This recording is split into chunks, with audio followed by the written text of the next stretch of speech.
The army in Burkina Faso has announced on television that it's removed the country's president from office and suspended the constitution. The governing party said the president and a government minister had survived an assassination attempt. President Biden says he will hold a video call with European leaders later to discuss a common response to the continued Russian military pressure on the border with Ukraine. Western diplomats have been holding talks with the Taliban delegation in Oslo. Human rights and aid were on the agenda. The Taliban are seeking access to funds frozen by donor nations. And the British Prime Minister Boris Johnson has ordered an inquiry into a Conservative MP's claim that her Muslim faith was given as a reason for her sacking as a minister in 2020. Japan's government plans to expand the current quasi-state of emergency as coronavirus case numbers continue to climb.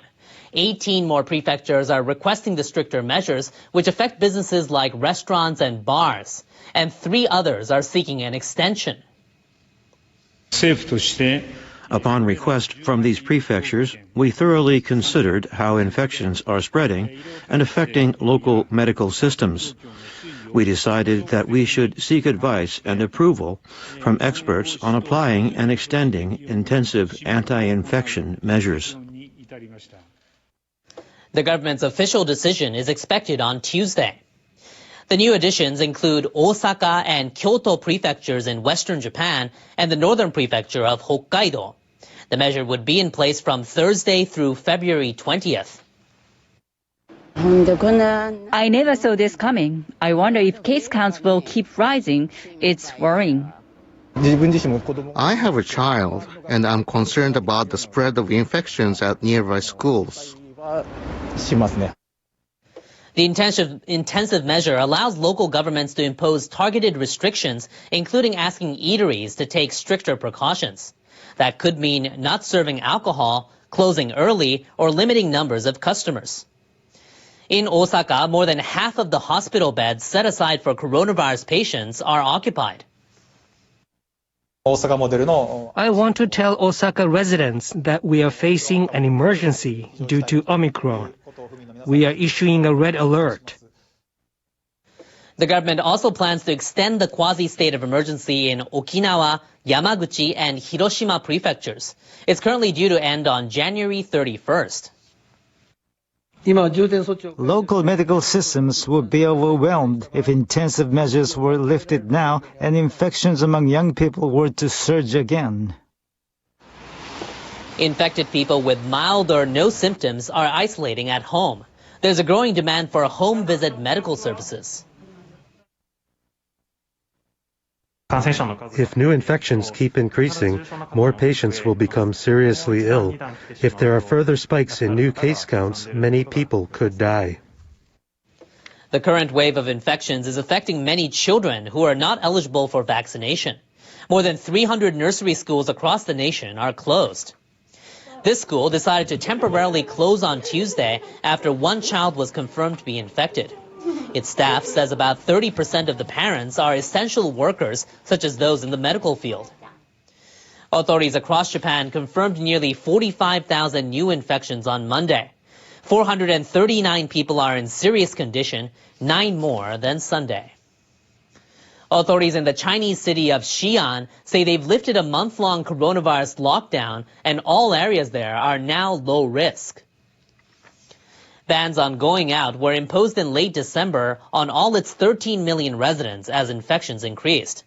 Local authorities allowed each district to decide on ending the measures as early as January 10th. Conditions included no reports of local infections for 14 days. The lockdown had remained in place in parts of Xi'an until authorities made the announcement Monday for the entire city. Now, Beijing is on high alert with the Winter Olympics kicking off on February 4th. The Games organizers say they found the first coronavirus case among athletes and team officials who arrived in the capital on Sunday. The organizing committee said the case was identified through PCR tests of over 500 foreign delegations at an airport in Beijing. The committee did not disclose which team the athlete or official belongs to. It also said 3 other positive cases were found among related people. That brings the total number of cases identified at the airport quarantine to 43 among foreign Olympic visitors from January 4th through Sunday. Officials have also found 35 coronavirus cases during that period among those who had already entered the bubble, isolating participants from the general public. The South Korean government has urged the public to refrain from travel during the Lunar New Year holidays. It comes as fears of a rapid spread of the Omicron variant grip the country. Tougher antivirus restrictions were introduced last month. Business hours at restaurants have been shortened, and a limit on the size of private gatherings has been tightened.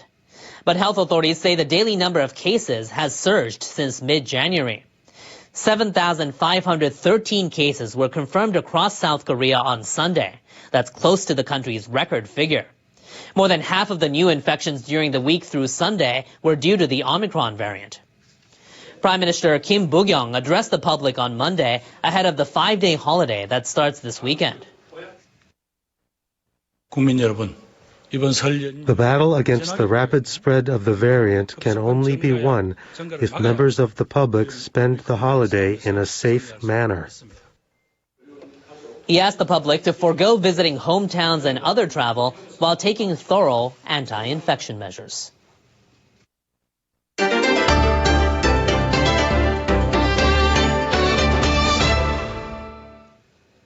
Taliban members are in Norway for talks with officials from Western countries.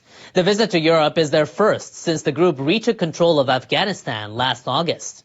The Taliban representatives and envoys from the West likely discuss the humanitarian crisis in Afghanistan. Half of the population faces food shortages. Officials from Western nations, including the United States and the UK, are thought to have demanded an improvement of the welfare situation as a condition for aid. Ahead of the talks, the Taliban delegates said they would seek the unfreezing of Afghan assets overseas. We are requesting them to unfreeze Afghan assets and not punish ordinary Afghans because of the political disputes. And economic situation and political situation should be distinguished, and they should not sacrifice ordinary Afghans. The Taliban mission, led by acting Foreign Minister Amir Khan Muttaqi, has been in Oslo since Saturday. On Sunday, the group met with human rights activists who fled Afghanistan. The Taliban released a joint statement saying both sides agreed to work together to improve Afghanistan's economic, political, and security situations. It says participants agreed the solutions for Afghanistan's problems are understanding and joint cooperation. International efforts are underway to help the South Pacific nation of Tonga, which was devastated by an undersea volcanic eruption and tsunami earlier this month. Japan is sending additional relief supplies aboard a maritime self-defense force ship. The transport vessel Osumi departed from its base in the western city of Kure on Monday afternoon with about 300 crew members on board. High-pressure cleaning machines to remove volcanic ash were loaded onto the ship, along with drinking water and other supplies. The Osumi is also carrying a hovercraft and a CH-47 transport helicopter in case Tonga's ports are damaged or inaccessible. The vessel is due to arrive off the country's coast in about 2 weeks.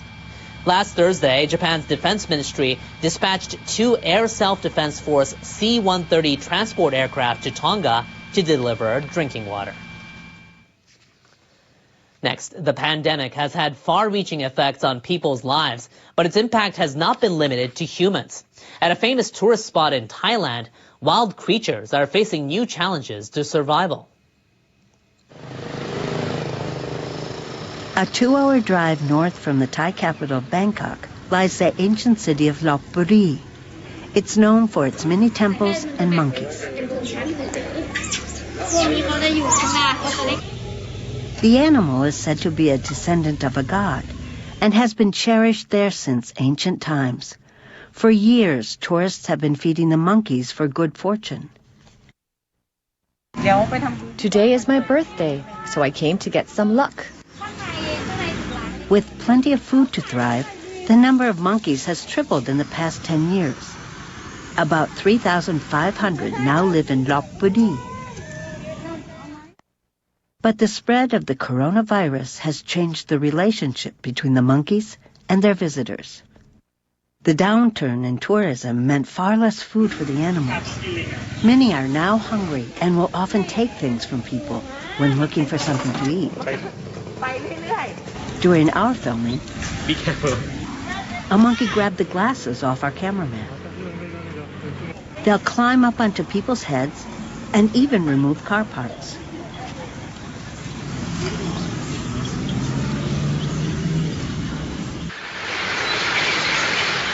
In July, groups of monkeys clashed over a limited amount of food, blocking traffic. Local schools say the problem is getting serious. There are reports that several students were bitten by monkeys. The situation has gotten so bad that some residents have closed down shop and left town. But others still want to try and live with the creatures. Monkey. My first customer is a monkey. Patipan Tantewong has been running a tool shop in the town for many years. He feeds the monkeys 3 times a day, despite it costing him over $300 a month. He says, even though they are sometimes bad, the animals are like family, sharing joys and sorrows. The monkey problem has been around for a long time. I can't blame anyone. Living with monkeys means forgiveness and sharing. Meanwhile, local authorities have been trying to get a handle on the situation. They've had monkeys spayed or neutered to control population numbers. But so far, the effort has had little impact. The pandemic has brought tough times to the monkeys of Lopburi. It is hoped that as things return to normal, people and the creatures will be able to find a peaceful coexistence. Moving now to the weather, people in parts of Peru continue to deal with downpours after intense flooding caused destruction last week around a UNESCO World Heritage Site. Our meteorologist Jonathan explains the situation in our World Weather Report. Hello, we've been talking about the heat that was impacting the central and southern areas of South America, but toward the north, we're seeing a different story, talking about some heavy rainfall impacting portions of Peru. Take a look at this video to give an idea of the situation on the ground. Heavy rain has caused flooding and landslides in Machu Picchu Friday, with some homes and bridges being destroyed.